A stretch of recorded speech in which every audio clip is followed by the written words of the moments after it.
Welcome to Rational Fans, Unfiltered and Uncut. What's up, Rational Fans Nation?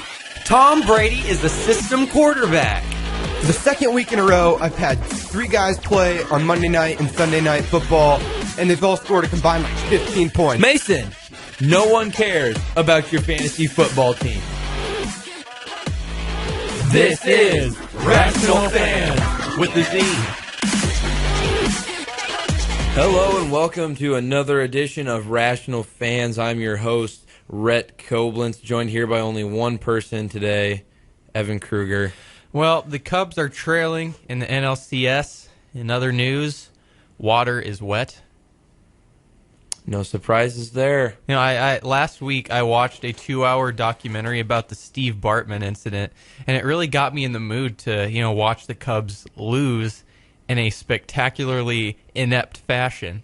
And that's exactly what we're seeing right now.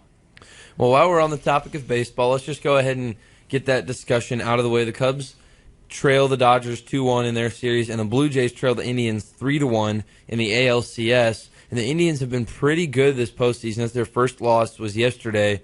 But their pitching staff, as decimated as it has been very, very good for them. And that's pretty much the only reason that they're beating the Blue Jays 3-1 is because of their pitching. Yeah, until yesterday, it had been pretty impressive seeing the Indians pretty much shut down one of the best offensive teams in baseball. And Cleveland, historically, as in the past year, has done pretty well in series in which they're up 3-1. So, no. Series involving 3-1 leads, they're the one that do well. Yep. So, you were right about it's going to be Dodgers and Indians, and the Dodgers are going to get to blow a 3-1 series lead against the Indians. I don't think I picked the Dodgers. Or the Giants. They're from California. Right. It's the same thing. It must be. It's just got to be a California thing. Well, not many people around here care about the Indians. I mean, I'm kind of a passive Indians fan because my dad's from Ohio, and I kind of feel obligated to root for them because they've suffered for so long. But we can talk about the Cubs, who have suffered for a much longer time than the Indians have. And just when we think it's the Cubs' year, they get to the NLCS, and then their offense goes missing, and we probably need to print up some milk cartons to find them before it's too late. They're writing the storylines for the media. I mean, it's kind of ready-made. Cubs bats go dead in playoffs. Choke hardcore, disappoint fan base for the 109th time. It's just sad. They look absolutely inept up at the plate. They look lost. It's like they have no idea what they're doing. Even in that Giants series, even though they won 3-1, their offense still wasn't on par with what it was during the regular season. And it took a miraculous pinch hit grand slam in order to win Game 1. And since then, they've scored a whopping 0 runs. It's just really, really sad to watch. And honestly, if they don't win Game 4, they're done. Because in all likelihood, they're going to be facing Clayton Kershaw in Game 5. Or maybe even Game 6. I don't know. But no matter when they face Clayton Kershaw, they're going to lose. So they have to win Game 4. Like, it's not optional. Well, the thing about the Cubs, like you said, they got so much offense in that first game. They got 8 runs in that one. I mean, granted, half of it came off of one hit. But they have been shut out their past 2 games against the Dodgers, and that's not going to win. Obviously, you're not going to win baseball games by not scoring any runs. And something that the Cubs really prided themselves on in the regular season was how much offense they could produce as a team. They had so many different games where they just blew their opponents away because of their offense, and their offense is extremely talented when they're playing well. You've got Chris Bryant, Anthony Rizzo, you've got Ben Zobrist. Those key players that have been able to produce offense for him haven't been hitting very well, and Rizzo has just been slumping very, very badly in this postseason. That's probably one of the main reasons that they've been struggling is Rizzo. And their pitching, it's been pretty good, except last night Arrieta didn't turn in the greatest game. But I think a lot of that stems from the Cubs' lack of offense, because if you're a pitcher and you know that your offense is giving you literally 0 run support, that puts a lot of pressure on you to pitch nearly perfect. Hendricks pitched an awesome game in Game 2. He only gave up 1 run, and the Cubs still managed to lose that game 1-0. It's just, unless they can break that slump now, they're going home again. But there's always next year, and at the very least, the Cubs are used to this, so it can't sting that bad. The thing, though, about the Cubs is that, like we've seen so many times this season and a little bit in the postseason, at any time their bats could go off. Like in the first game of the series, was it Montero that came in and hit that grand slam? Just comes off the bench, bam, hits a grand slam, and then they win that game. We've seen that, and it can happen at any given moment. So I wouldn't quite count the Cubs out yet. I would say they're more gasping for air and trying to claw their way back into this series after being down 2-1 to the Dodgers, in a series that they should be leading 2-1 in my opinion, because the Dodgers are a very, very beatable team. And I think that the Cubs have just struggled so much in so many areas, and they're kind of down, when your pitching hasn't been the greatest. Arrieta's kind of, I don't want to say slumped, because he just was delivering so many good performances. He kind of has a little bit of a downward slope, and we just say he's struggling a lot, but he's really not pitching that terribly. But the Cubs have just been struggling overall, and that's the main reason they're down 2-1 in the series. Also, a big part of it is that the Cubs' offense was driven by that Bryant-Rizzo 1-2 punch. Mm-hmm. Chris Bryant's been okay in the postseason. He's batting like 300-something, which is pretty good. Lately, he hasn't been that great in the NLCS, but Rizzo, he's had 2 hits in the postseason, I'm pretty sure. 2 hits. Yeah, I think you're right about that. 20-something at-bats. That's not a winning formula. No. They need Anthony Rizzo to deliver some offense if they want to have a chance of winning. Because Lackey, who's going to be starting Game 4, didn't have the greatest season this year, and so they're going to need to score some runs in order to win this game. Yeah, definitely. And the biggest thing about this postseason really has been the performance of the pitchers. You look at what Madison Bumgarner did even before the Giants got knocked out. He pitched extremely well. You look at the Indians pitching staff and what they've done. They've pitched extremely well. The Dodgers have done a very, very good job throwing the ball. But then you look at the teams that are losing their series, and you say, wow, their pitching has struggled this series. The Cubs pitching has struggled, and the Blue Jays pitching has struggled. And we've seen it kind of go the opposite way in the regular season, is that pitching has been the main reason that teams have been winning, but now it's the main reason that teams are losing in the postseason, is their pitching is struggling, and now is not a good time to struggle as far as pitching because you don't have time to figure it out. The Cubs are 2 losses away from going home. The Blue Jays are 1. This isn't a time where you can experiment with your pitching. You got to figure it out right now to get things turned around in the playoffs. It's kind of funny what the storyline is in this Cubs-Dodgers series because, mind you, Clayton Kershaw was hurt for most of this year, and so the Dodgers, they showed a stat during Game 1. They showed like the 7 most pitching changes by a team in a season ever. At the top of the list was the 2016 Los Angeles Dodgers, and they were the only team with a winning record on that list. It was pitching by committee this year, but they're the ones with the stellar pitching. Rich Hill turned in an amazing game last night for the Dodgers, and the Cubs, well, not so much. Arrieta, kind of a disappointing performance. You got to expect them to at least keep you in that ball game. Like the Cubs pitching staff kept them in the ball game in Game 2. They had a chance to win that thing in the bottom of the 9th, and they didn't. But they never had a shot last night. They never had a chance to win that game. And while we're on the topic of Jake Arrieta, he at one point was the Cubs' ace pitcher, and at this point, I wouldn't even say he's the ace. They haven't pitched him in the first game of the series this season. They've gone with John Lester as their ace in the postseason, and that's due largely in part to the fact that Arrieta has not pitched very well at the end of this season, and I don't think he's very deserving of that ace spot because he just hasn't been performing like an ace should be. His command it's kind of slipped away from him a little bit. You can tell he hasn't been quite as locked in. But you can say the same thing for all of the Cubs pitchers. I watched almost all of Game 1, and John Lester, he didn't really look locked in either. It's just the fact that the Cubs managed to put up some runs, which obviously they haven't done recently.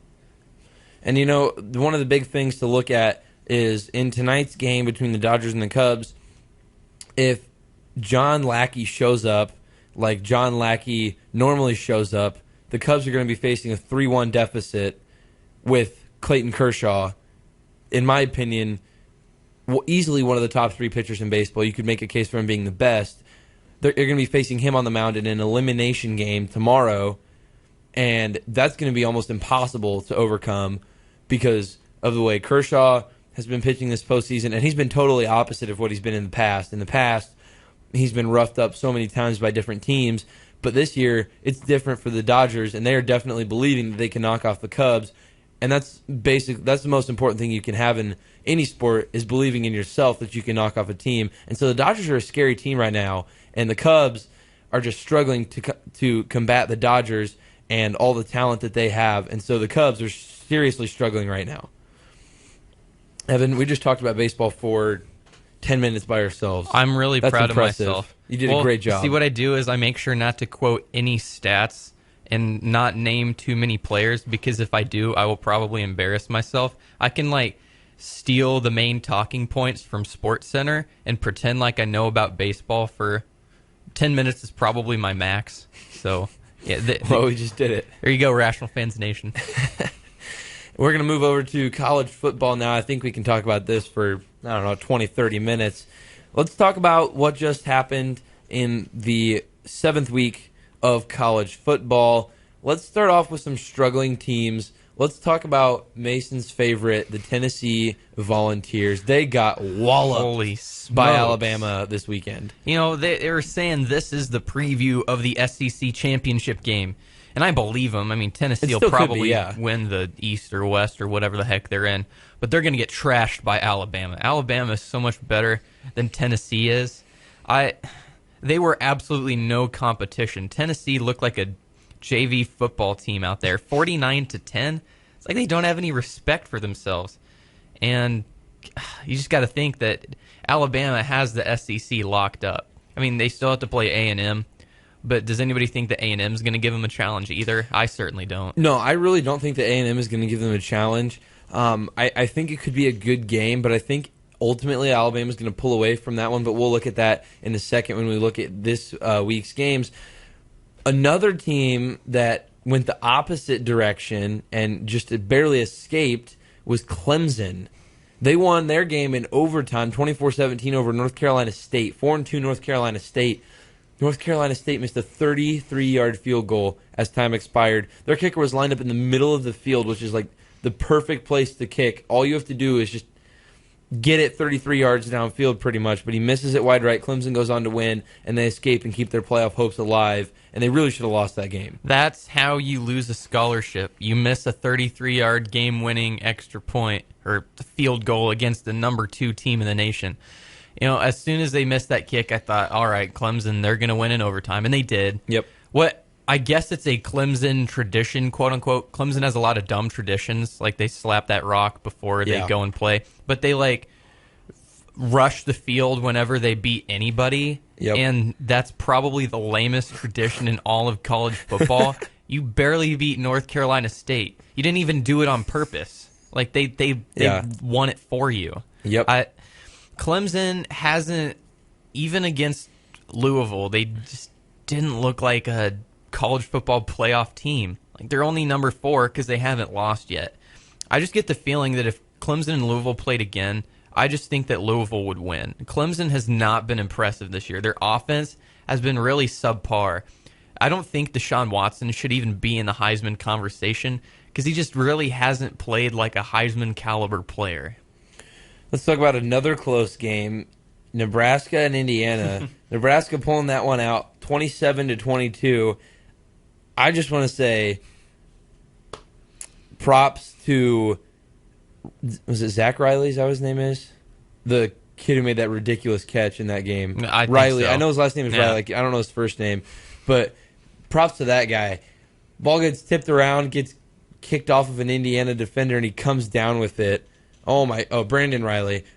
Props to you, Brandon Riley. Best catch I've ever seen this season, so good job for you. But Indiana, main point I wanted to talk about is that they haven't looked terrible this season. No, they haven't. Kevin Wilson has done a great job with this team.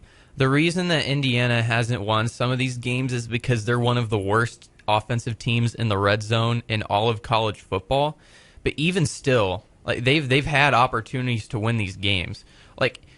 A lot of people were expecting Indiana to win this game. That's how much things have changed for this Indiana Hoosiers football team. Like, it's no longer a cakewalk. It's no longer that game you circle on your calendar as an easy W, like against Rutgers or Purdue. And eventually they're going to start winning these games. The progression goes from losing big to losing small to winning big. And they're trying to get back into that winning category. And I honestly think they can do it. They've had a really rough stretch of games. I mean, they beat Michigan State, which doesn't look that great anymore, but hey, they beat Michigan State. They had to play Ohio State, Nebraska. Like, when do they get some easy games, man? I just want to see them in a bowl game. Rutgers. They'll get Rutgers. Oh, wait. Fun note from this week. The Rutgers scored a touchdown. That means 7 points in the last 3 weeks. They lost, but they scored a touchdown. Yeah. Still talking about the Big Ten. Ohio State escapes Camp Randall with a 30-23 overtime victory. Ohio State looked awful for most of that game. Their offense really couldn't do much. They got torn up on defense. Their defense that has been the trademark of that team just gets absolutely torched against Wisconsin's running game, which hasn't been great this season. But Ohio State somehow finds a way to battle back thanks to J.T. Barrett, who, in my opinion, should be second in the Heisman candidacy. Actually, you can make a case for Jake Browning to be second. I would be okay with that. But a lot of people have Deshaun Watson ahead of him, and quite honestly, I think J.T. Barrett has been more impressive this season than Deshaun Watson, stats-wise and leading his team back to victory. Ohio State, that's a good win for them. Mm-hmm. You kind of chalk up that bad start to being on the road. Granted, Wisconsin's offense hasn't been that great this year, so this game probably shouldn't have been that close, but even still, going on the road against the third best team in the Big Ten, I think that's a really quality win, a real quality win for Ohio State.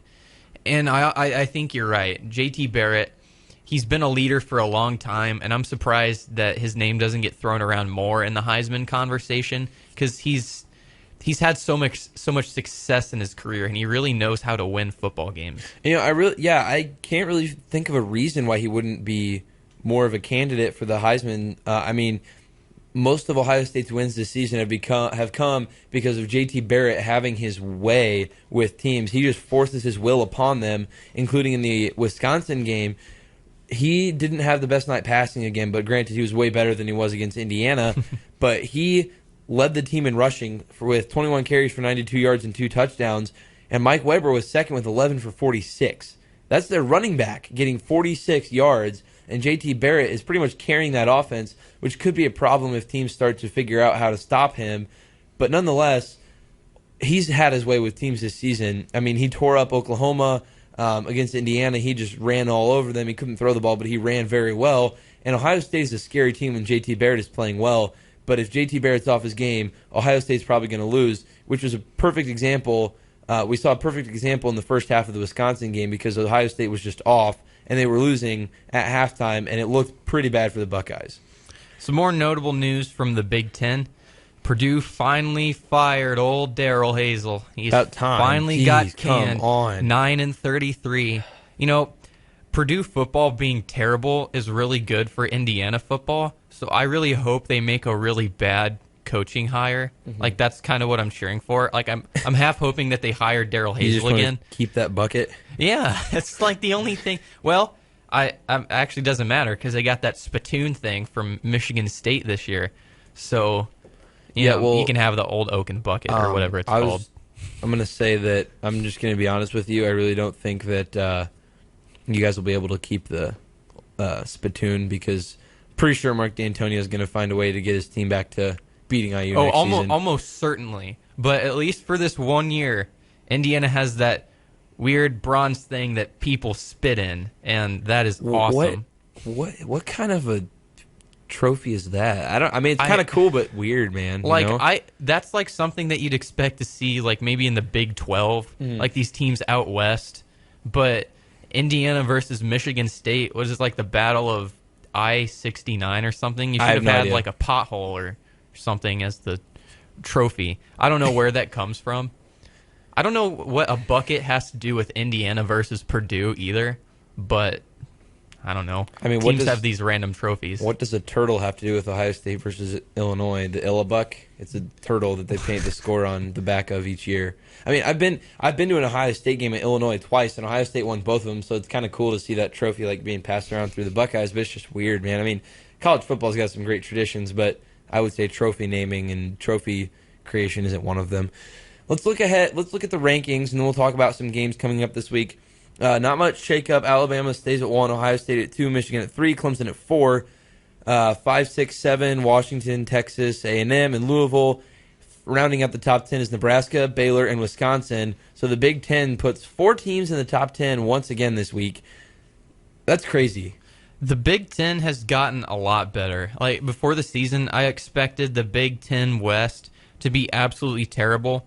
For the most part, it has been, but Wisconsin and Nebraska have kept it respectable. Nebraska, I think I just made a mistake calling Wisconsin the third best team in the Big Ten, because I think that title belongs to Nebraska, honestly. If this Nebraska team wins out and wins the Big Ten somehow, which I don't think they have a chance to do, but if they somehow do that, there's no reason not to put them in the college football playoff. Definitely. Well, I think that at this point in the season, the Big Ten champion is going to be in the playoff, barring Wisconsin somehow winning the Big Ten. If Michigan wins the Big Ten, they'll be in, no doubt. If Ohio State wins, they'll be in, no doubt. If Nebraska wins, they'll be in, no doubt. And those are definitely the top 3 teams to win the Big Ten. Currently, Ohio State still has to play Michigan, and they have to play Nebraska, and they have to go on the road to Michigan State, who you can't overlook just because they've had a bad season. You can't overlook them, but Ohio State's schedule isn't going to get any easier, and so they're not exactly locked for the playoff, but neither is Michigan. Because both those teams, they have to play each other, obviously. Loser of that game is not going to make the playoff. So there's a lot of intrigue that's still going to come from this college football season just within the Big Ten. Whatever Big Ten team makes the college football playoff, they definitely would have earned it, because none of these teams have an easy schedule remaining. Maybe Nebraska, because they have a bunch of easy Big Ten West games to play, but then they do have that game against Ohio State. And then even if they beat Ohio State then, they might see Ohio State again Possibly, in the yeah. Big Ten Championship. So they could have to play Ohio State twice. They could have to play Ohio State and Michigan. So you don't know how that's going to shape up. Let's talk about the 5th team.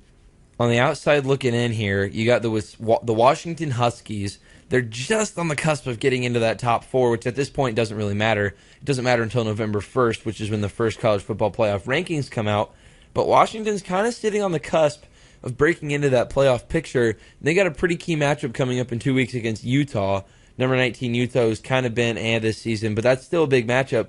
Washington's offense has been extremely impressive, and I would love to see Washington make a surprise appearance in the college football playoff this season. That would be awesome, but I think that's only going to happen if some shakeup happens in the top 4. Alabama will get in. We got the winner of the Big Ten. If Clemson wins out, they're in. So Washington, I think there'll be room for them, because either Ohio State or Michigan will be out, honestly. So I think that Washington, if they can win out, I don't see why they wouldn't be put in the college football playoff. Here's the thing. If you have undefeated Alabama, an undefeated Big Ten champion, Ohio State or Michigan, they're both in the top 4, so that would effectively eliminate one Big Ten team from the top 4, leaving an open spot for Washington. Clemson wins out, and Washington wins out. Then there's no debate. Washington gets in because they're undefeated. Who in their right mind would put a one-loss team in the college football playoff over a undefeated Washington team? I just could not see that happening, even as dumb as the committee is and as many mistakes as they've made. I just don't see that happening. I see 4 undefeated teams getting in, no matter who they are. Unless that one-loss team is from the SEC, right? Then they'll get it's like especially if that's a one-loss Alabama. There's no way they're leaving Alabama out of the college football playoff. I don't know though. I would. But the problem is, if Alabama loses to somebody, it's either going to be in the SEC championship to a team that has no shot of making the playoff, or it's going to be to A&M, who in that case would take over control of the SEC East and would own that, and then if they win the SEC championship, they're in. So unless the SEC starts shooting themselves in the foot and just giving a bunch of their teams 1 and 2 losses, then we're going to see another SEC team in the playoff. I just hope Texas A&M can somehow beat Alabama because nobody wants to see Alabama 3 years in a row in the playoff. Does Johnny Football have any more college eligibility left? Didn't he enroll in classes in A&M? Yeah, again? I think so, but he's already been paid, so he can't go back to play. Well, I mean, he was paid before when he was in college. That never stopped him. Just for one game. Come on, Johnny, make it happen. Looking ahead to this week's games, not too many big ones. I think I saw something on ESPN that said there are only 3 games with it between ranked teams, and they're all from the SEC. Yeah, Ole Miss, LSU, snooze fest. Arkansas, Auburn, who cares? So Alabama, Texas A&M, is pretty much. Are you shocked that Auburn made it into the top 25? No. I'm shocked that Ole Miss still is. Yeah, 3-3 Ole Miss losses to Arkansas, Alabama, and Florida State, right? Yeah, they don't have any bad losses. How? Just because they're in the SEC and they've won some good games too, and they've been close. Blah blah blah. I just don't care about Ole Miss, LSU. Like, how is LSU still in the top 25? Like, I don't understand. I mean, Why do they love the SEC so much? Like, they're paid up with the right people. I swear. It's just ridiculous. Like, why? I don't get it. I do not understand why the SEC gets so much love from everybody in college football. And with us living in the heart of Big Ten territory, we just can't stand it. We just hate the SEC so much. Ugh, it's so annoying. Have you ever noticed just how many Alabama fans there are There's around an unfortunate amount of Alabama fans around here, and it's ridiculous. Like, it doesn't make any sense. Stop. Don't be like Mason Gray. Like, he's an Auburn fan. Why didn't he? I don't understand why he didn't pick the better Alabama football team. No idea. I don't know why Mason picked. He's going to convert soon. We know that. But I don't know why he picked the Predators in hockey, the Thunder in basketball. I don't know why he picked North Carolina basketball and Auburn football, or the Panthers. Or the Twins. Mason pretty much has the rainbow of the sports world. He's a shameful sports fan. And if you want to just see just how shameful, you can check out our fandom maps on rationalfans.weebly.com. Those are great. Those are pretty awesome. I must admit. Did he have like 30,000 miles, was it, from Syracuse? No, it was like 5 or something. Yeah, because you and I had you didn't even hit 1,000, or you didn't hit 1,000 because you had IU and the Cubs and the Blackhawks and the Colts, and that was like nothing. And then I was like barely over 1,000 because of the Cardinals, and Nate had a lot because he likes LSU. But then Mason had like 3,000. Well, because he's got 2 college teams. Like, that doesn't make any sense. It bothers me just as much as I like Notre Dame football and Indiana basketball people. Like, those are the people that I can't stand. Yeah, those people are pretty ridiculous. Pick a college, man. Come on. So let's move over to the NFL and start off with everybody's favorite segment. Colts suck. Oh my gosh, how on earth did they blow that game? Brock Osweiler is a terrible, overpaid, overrated quarterback.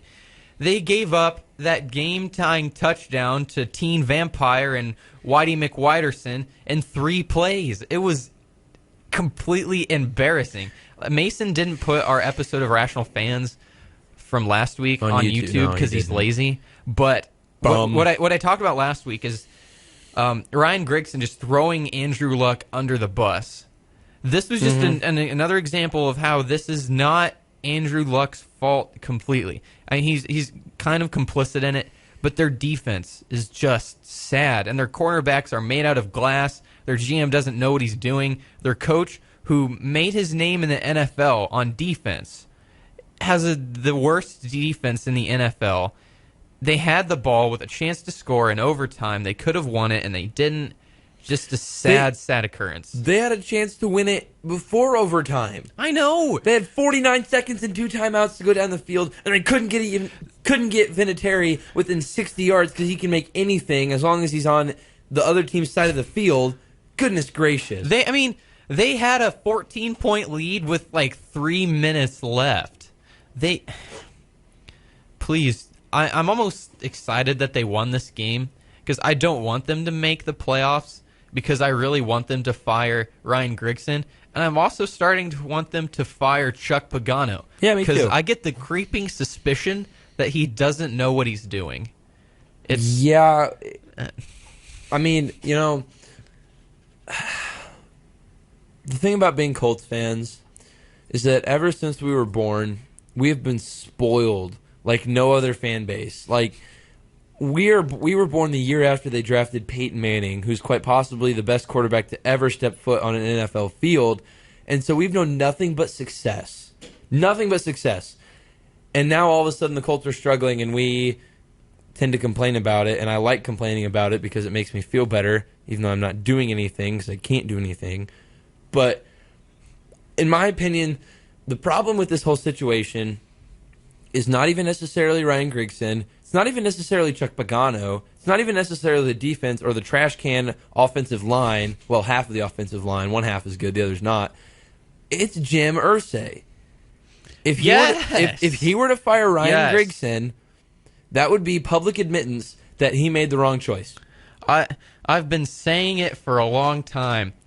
I really wish we could fire Jim Irsay. I mean, you can't because he owns the dang team.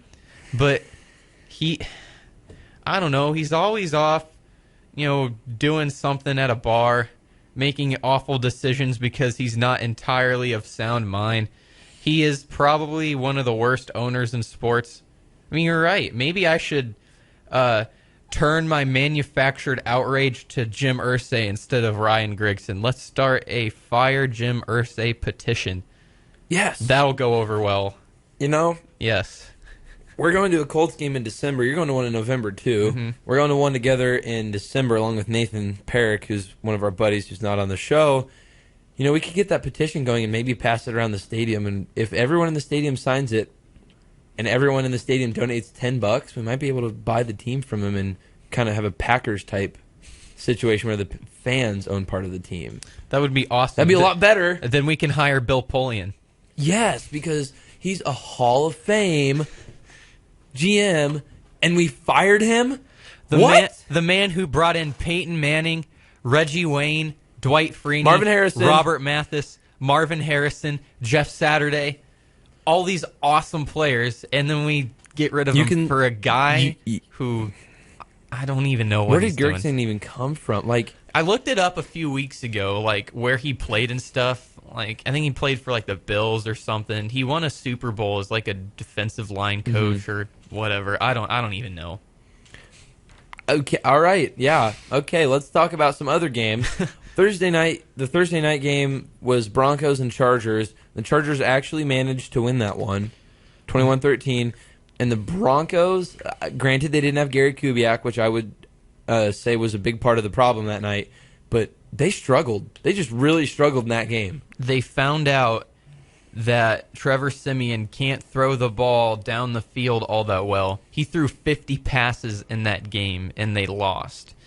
And you got to think that this is not a good sign, because if Trevor Siemian's going to struggle like this all year, even as bad as Peyton was last year, they were still winning games. Well, but they haven't been able to run the ball this season. They just haven't. Their offense. I mean, Trevor Siemian just 2 weeks ago threw for 300-some yards and 4 touchdowns, and then he goes and lays a stinker against the Chargers, a team that's very, very, very bad. So bad they lost to the Colts. And that's kind of disconcerting to see him struggle so much. Yeah, it really is. But, the Broncos defense, they've done their part for pretty much this entire season. If you hold Phillip Rivers to 21 points, you're doing a pretty good job. And the Chargers got 2 points in the fourth quarter. They got a safety. So, I mean, that wasn't on the offense. That was on the Broncos offense not being able to do it. But, I mean, the Broncos defense has been good this season, but their offense hasn't been up to par, and that's been the main reason that they've lost 2 games in a row. Is their run game hasn't been what it should be. And some other key games, Cowboys-Packers.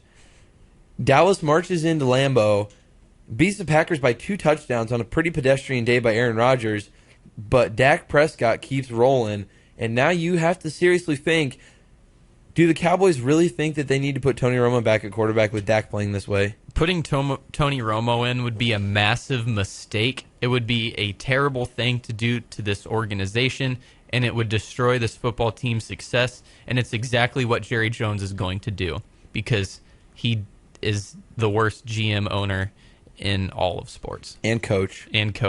But in all honesty, this Cowboys team has surprised me because they were bad all across the board last year. Not just their offense, not just their quarterback play. Their defense was terrible too. Granted, it was kind of ravaged by injuries, but they've been more healthy this year. And the fact that they've actually been playing with the lead in some of these games, the fact that they actually have a consistent running attack, it's really helped them out. And you got to take the Cowboys serious. As much as I hate to say it, you have to take them seriously. That being said, I'm already sick of hearing about Dak Prescott. It's so annoying to hear everybody act like he's the greatest quarterback to ever step on a football field after 6 games. You remember who else had an awesome rookie season? Robert Griffin III. He was unstoppable his rookie season, and now he's sitting the bench for the Browns because he can't stay healthy. Sorry, that's all right. I had to get that rant out of the way. I like it. I like it a lot. It's great. But no, the Cowboys, I agree. You got to take them seriously. Zeke Elliott is running the ball like no other. He's got 706 yards, I think, already through just 6 games in the regular season. And Dak Prescott hadn't thrown a pick at all until the Packers game, and it wasn't really even his fault that he threw that one. And I don't know. The Cowboys have been really impressive. Unfortunately, I'm not a Cowboys fan at all. But they've been good this season. I have to admit. I can admit that they've been really good. But who's the best defense that they've played? What, the Redskins? Maybe the Packers secondary is really, really suspect. Yeah, and I feel like they still haven't played a great team. And honestly, I think that they're going to do what they always do when they have good seasons. They're going to choke in the divisional playoff game because of Tony Romo getting the start. Maybe. Quite possibly. Let's talk about something that is kind of controversial. Falcons lose 26-24 to the Seahawks, and Julio Jones gets mad hit before he throws the ball or before he can catch the ball, and the NFL doesn't call pass interference. To me, that's just ridiculous.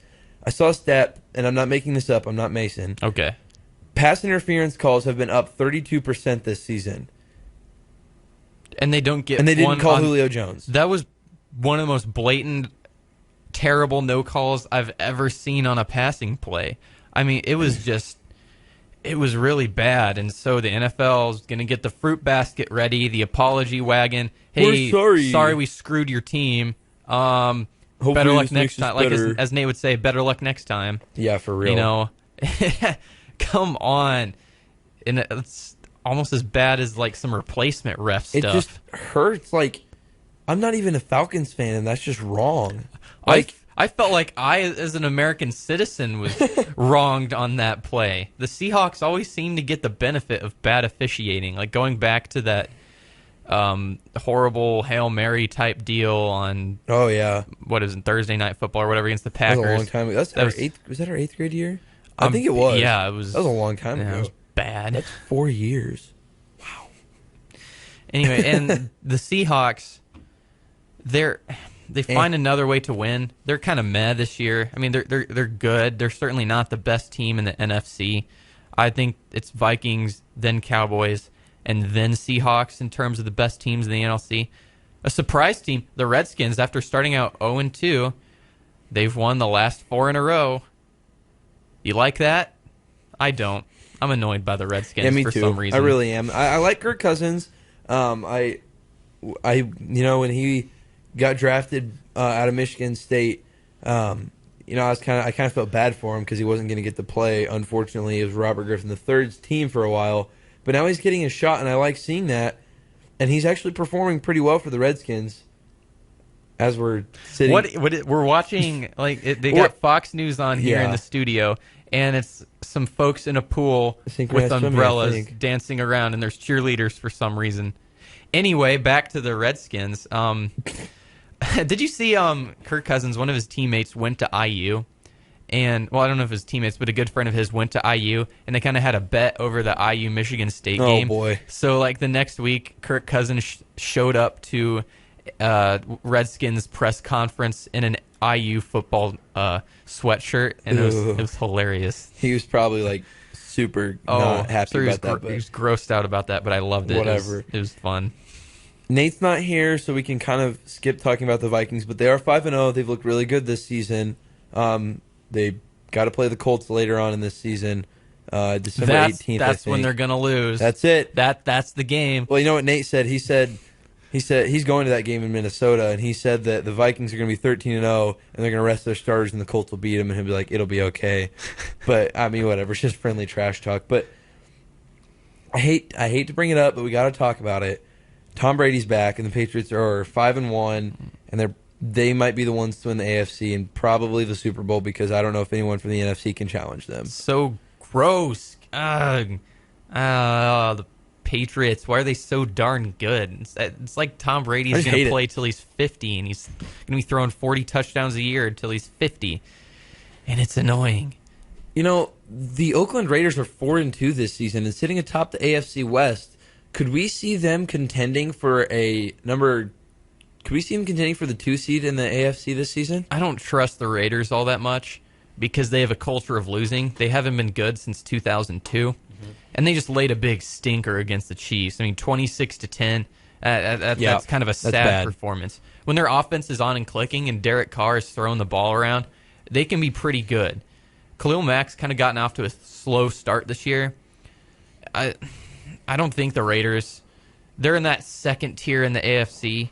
Like there's the Patriots, maybe the Broncos, then some other good-ish teams, and then there's the rest of the AFC.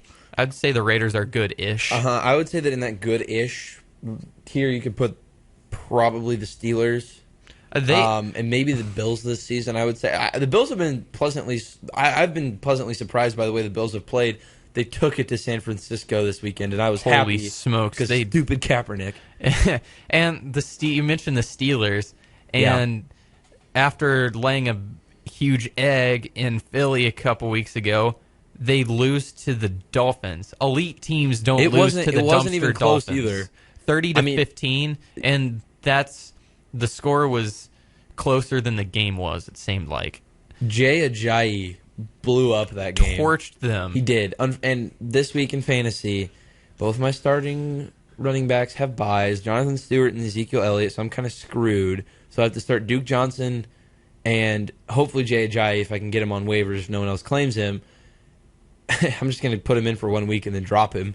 But my team dropped to 1-5 this week. I had OBJ, went for 39, Lamar Miller 29.5, and I still lost by like 9 points. It was really sad. You see, Lexi dropped Ben Roethlisberger, like because he's hurt for a week. All right, yeah. All right, I got a story for you all. We're gonna wrap it up here soon. We're not gonna make our hour show because there's only 2 of us today. But so Mason's girlfriend lives in New Mexico. Yeah, you're gonna be laughing at home.